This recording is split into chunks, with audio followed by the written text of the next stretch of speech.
అనకాపల్లి జిల్లా రాజయ్యపేటలో bulk drug park వ్యతిరేక పోరాటం ఉధృతమైంది. గ్రామంలోని యువకులు బల్క్ డ్రగ్ వ్యతిరేక పోరాటం టీషర్ట్లు ధరించి నిరసన వ్యక్తం చేస్తున్నారు.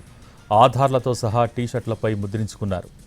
మరోవైపు కలెక్టర్ ఆకస్మిక పర్యటన అడ్డుకున్నారు మత్స్యకారులు. చేపల వేటకు ఇతర ప్రాంతాలకు వెళ్లిన మత్స్యకారులు తిరిగి రాజయ్యపేటకు వచ్చాక ఓ నిర్ణయం తీసుకుని కలెక్టర్కు చెప్తామని అంటున్నారు.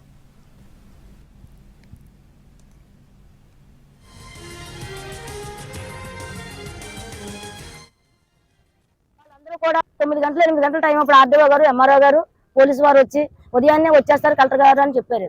దానికి మా వాళ్ళందరూ కూడా ఇష్టపడలేదు. ఎందుకంటే వలస వెళ్ళిపోయారండి మా వాళ్ళందరూ.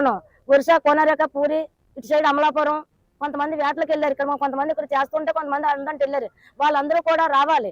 వాళ్ళందరూ వచ్చిన తర్వాత అందరూ కూడా ఒక నిర్ణయం తీసుకొని కలెక్టర్ గారితో మాట్లాడాలని మేము అనుకున్నాం. అటువంటిది రాత్రి కలెక్టర్ గారు వచ్చి వస్తున్నారని చెప్పడం మా వాళ్ళకి నచ్చలేదు.